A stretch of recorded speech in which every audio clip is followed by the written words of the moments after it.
Trending na cordon bleu balls. Ayan, ginaya na ni Michelle. Tingnan natin.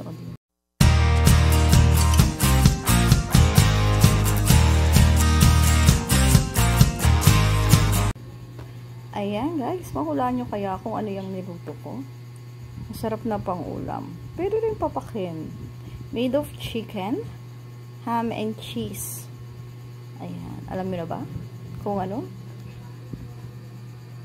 Ayan, sige. Sabi ko na nga.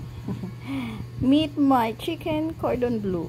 Ayan, chicken cordon bleu balls. Balls po kasi siya. Ayan, bilog. Kaya chicken cordon bleu balls. Mas pinadaling pagluluto ng chicken cordon bleus, diba? Hindi ka na magpa-flat ng chicken, hindi ka na magro-roll ng pagkalaki-laki. Ito, ganito na. Ni-roll po siya pero pabilog. Ayan po, tignan natin. Balls po talaga siya. Ayan, balls. Ayan, balls po, balls. Tingnan natin kung anong nasa loob niya. Ayan ito. Ayan o. Oh, wow. Ayan na. Chicken cordon bleu balls. May ham. Ayan. Ham and cheese.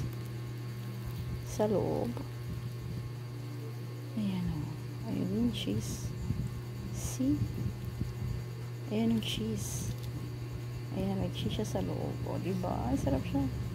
Tikman na natin. Tikman ko na pala.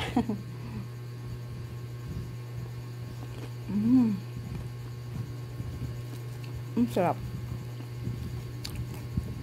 Same ng lasa ng chicken cordon bleus nung ni-roll. Pinalaman ng cheese and ham sa loob. Same lang din. Ayan. Guys, gawa na rin kayo. Ang sarap niya. Bye-bye. Naubos nga ito.